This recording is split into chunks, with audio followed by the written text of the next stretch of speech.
بالکل لاجک ہے، بالکل لاجک ہے. ہمارے صوفیاء کرام نے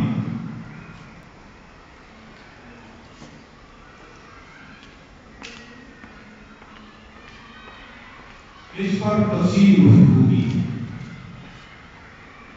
ہم لوگ اس کو صوفیاء سمجھتے ہیں، اس کو روحانی سائنسدان سمجھتے ہیں.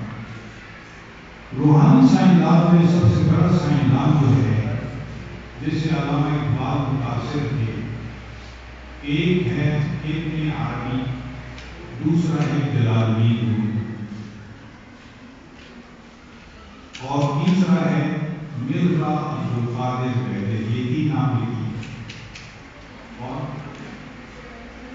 ایک ہے ابن عربی اسپینش روحانی سائنسدان، دوسرا ہے مرزا عبدالقادر بہلوی آلابادی، مرزا عبدالقادر بہلوی آلابادی، تیسرا ہے جلال الدین.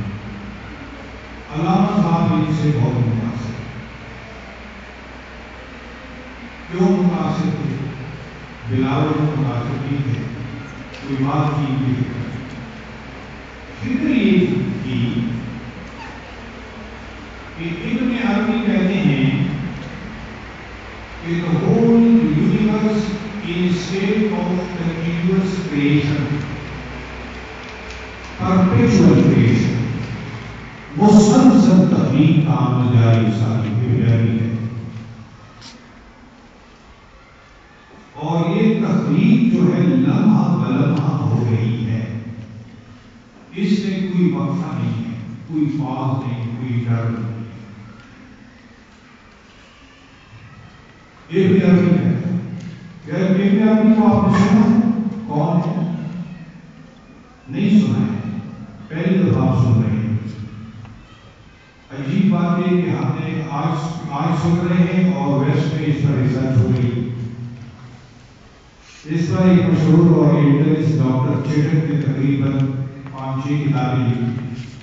ہنگی کوربان نے اس کی فلاسفی آف امیجینیشن کی کتاب لکھی، بڑی زبردست امیجینیشن، کریٹو امیجینیشن.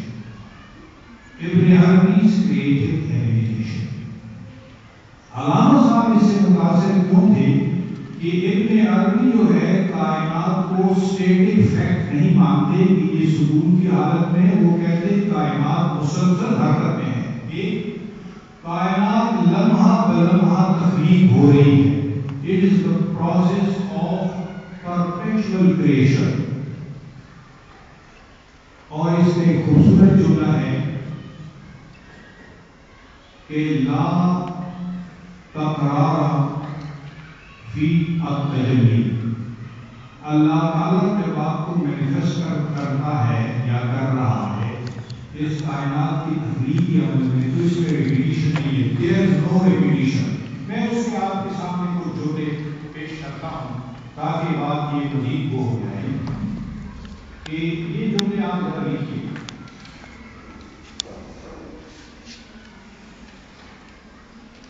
کیونکہ یہ جو جملے ہیں اس سے علامہ صاحب کو سمجھنے میں بہت مدد ملی. آپ کو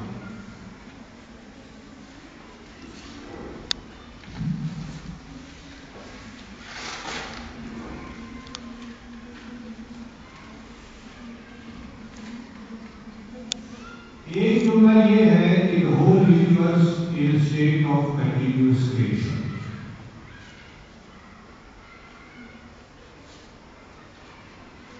دوسرا یہ ہے there is a renewal of the universe at each and every instant.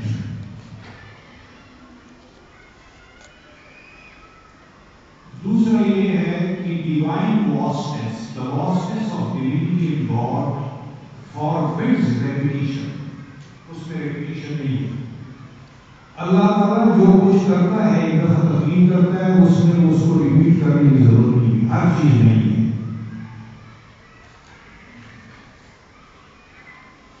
اور اس کو ابن عربی نے کہا ہے لا تکرار فی التجلی. There is no repetition in divine self disclosure. Self disclosure اس میں تکرار کی ہے، ایڈیشن کی۔ اس کو ابن عربی کیا کہتا ہے؟ تجدد امثال، the renewal of forms۔ بیدن نے اسی فکر کو شرح و بس سے اپنے کلام میں پیش کیا ہے۔ فکر بیدن کی کتاب لکھی ہے، عباد اللہ کا، یہ ضرور پڑھیں، نام عباد اللہ اختر ہے، اس کا نام ہے فکر بیدن۔ رومی کہتا ہے کہ دراصل یہ پوری کائنات جو ہے لمحہ بلمحہ تازہ ہو رہی ہے، نئی نئی بن رہی ہے، اس کی تعمیر نو ہو رہی ہے۔ یہ اس کی مثال یہ ہے کہ جس طرح آپ ایک دریا میں قدم وہ کرتے رکھتے ہیں تو وہ پانی نہیں ہے جو ایک لمحہ پہلے تھا۔ جب اس سے وہ قدم اٹھائیں گے تو وہ پانی چینج ہو چکا ہوگا، کیونکہ دریا بہ رہا ہے اور پانی نیا آ رہا ہے۔ اس نے کہا ہے کہ دراصل یہ اس وقت جو آپ میرے سامنے بیٹھے ہیں، آپ کو جو وجود مل رہا ہے، یہ it is a continuity of the flow of protons, electrons and neutrons emanating from the source, that metacosmic source وہ لمحہ بلمحہ آپ کی فیلنگ ہو رہی ہے۔ تو آپ اس کو اسٹیٹک سمجھتے ہیں کہ حقیقت جو ہے وہ کنٹینیوس فلو آف وہ ہے۔ اس طرح جیسے آپ سینما ہال میں بیٹھے ہیں تو اسکرین پر جو آپ پکچر دیکھ رہے ہیں وہ پکچر جو ہے اس طرح فلو کر رہے ہیں، اس کے ریپلیکا جو ہے وہاں جاتی ہے، وہاں پر آپ کو وہ چیز موومنٹ میں نظر آتی ہے، یہاں جو ہے وہ ٹریول، یعنی وہ ٹریول کر رہے ہیں وہ اس کی کاپی۔ تو ہم رومی کہتا ہے کہ یہ جو انسان ہے، جو اس کی شکل ہے، وہ دراصل اللہ کی وہ فلم ہے کہ وہ اسکرین پہ پروجیکٹ کر رہا ہے اور وہ کنٹینیوس فلو میں ہے، لمحہ بلمحہ ہے، اس کی جو خلیے ہے لمحہ بلمحہ بن رہے ہیں۔ اور آج کل سائنس یہی کہہ رہی ہے، اور سائنس میں کیا نظریہ ہے؟ میٹابولزم۔ میٹابولزم میں یہ ہے کہ انسان کے خلیے جو ہے، پہلے خلیے جو ہے وہ پرانے ہوتے تبدیل ہو جاتے ہیں، نئے خلیے آ جاتے ہیں، پھر نئے خلیے کی بجائے پھر اس طرح ہوتا ہے کہ 3 سال میں 7 سال میں انسان مکمل چینج ہو چکا ہوتا ہے۔ اور اس کو قرآن کریم میں کہا ہے کہ کل یوم ہوا فی شان، اللہ تعالیٰ ہر لمحے ایک شان میں ہے۔ اور جب علامہ صاحب کہتے ہیں کہ ہر لحظہ ہے مومن کی نئی شان، اس سے مراد یہ کیا ہے؟ وہ کریٹیوٹی ہے، وہ یہ نہیں ہے کہ وہ کوئی اور بات ہو رہی ہے، وہ کریٹیوٹی کی بات ہو رہی ہے کہ دراصل مومن کیونکہ کریٹو ہے، انوویٹو ہے، تو لہذا مومن کی ہر شام نئی، ہر صبح نئی، ہر لمحہ نیا، اور ہر اس میں اسٹیٹک کوئی چیز نہیں۔ جب چیز اسٹیٹک ہو جاتی ہے تو انسان بور ہو جاتا ہے، بوریت ہو جاتی ہے۔ جب آپ سفر کر رہے ہیں، مناظر آ رہے ہیں، خوبصورت مناظر دائیں بائیں، آپ خوش ہو رہے ہیں، ہوا تازہ تازہ آ رہی ہے، جیسے وہ گاڑی ہو جائے اور یہ دم جو ہے بوریت ہو جاتی ہے، کیونکہ وقفہ بوریت پیدا کرتا ہے اور بوریت پیدا کرتا ہے۔ میرے لیکچر میں بھی اگر کوئی بوریت ہو جائے وہ پاس کی وجہ سے، اس وقت کی وجہ سے، کیونکہ اس میں وہ تکنیکی عمل رک جاتا ہے۔ میرا آپ کے ساتھ کمیونیکیشن اور انٹریکشن میں جو کریٹیوٹی ہے، جو آپ کے ساتھ سنکرونائز نہیں ہوتی، اس میں ڈفرینٹ پیدا ہو جاتا ہے، اس لیے آپ کو بوریت ہوتی ہے۔ اس لیے اللہ تعالیٰ نے یہ اس کو بوریت سے بچا دیا ہے۔ پوری کائنات کو لمحہ بلمحہ چیزیں ہو رہی ہیں۔ قرآن آپ علامہ صاحب اس کو لے رہے ہیں، 2 قسم کے ذہن ہیں، ایک ویسٹرن مائنڈ ہے، ویسٹرن اپروچ ہے، ایک ایسٹرن اپروچ ہے۔ میں آپ کے سامنے سب سے پہلے، چونکہ یہ بہت اہم وہ ہے اور میں چاہتا ہی ہوں کہ یہ آپ کے سامنے یہ پیش کروں، اور تاکہ تاکہ آپ اس نقطے کو سمجھیں کہ مغربی مفکرین اپنے بارے میں کیا سوچتے ہیں اور علامہ صاحب نے جو ہے اس کو کیسے کیا ہے۔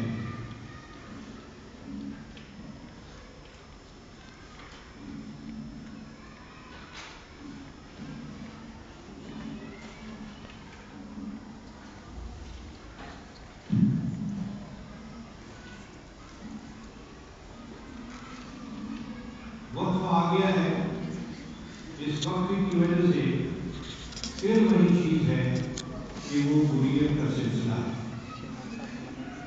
آپ دیکھیں میں ٹھیک کہہ رہا تھا کہ جو چیز وقفہ ہو جائے اس سے حریت جو ہے پیدا ہوتی ہے۔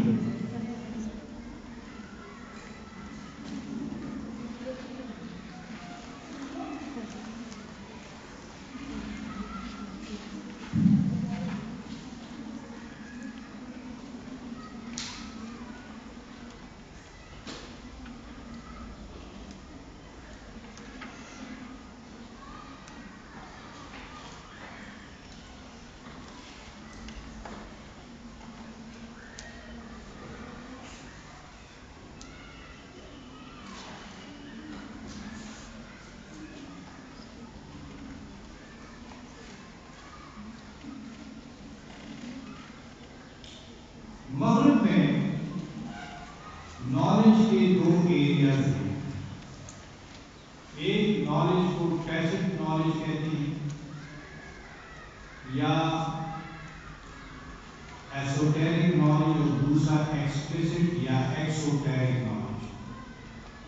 یہ براڈ کیٹیگرائزیشن ہے جو مغرب میں نالج کی گئی ہے مینجمنٹ میں۔ اس میں جو ایکسپلیسٹ نالج ہے وہ کہتے ہیں یہ پریسائز نالج ہے، کوڈیفیبل ہے، جس کو ہم کوڈیفائی کر سکتے ہیں۔ لیکن جب کہ وہ جو ٹیسٹ نالج ہے یا انٹروسپیکٹو نالج ہے یا انٹیوٹیو نالج، یا اس کو آپ کہتے ہیں جس کو ہم کہتے ہیں ایسوٹیرک، باطنی، جس کا تعلق باطن کے ساتھ ہے، یہ کیا ہے؟ It eludes expression. It cannot be communicated, nor can be codified. It can be felt, intuitively felt.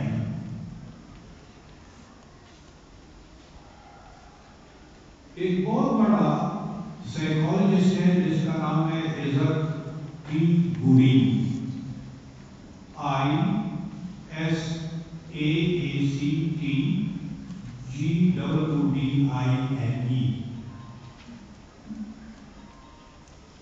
عزت گورین، اس کو لکھیے۔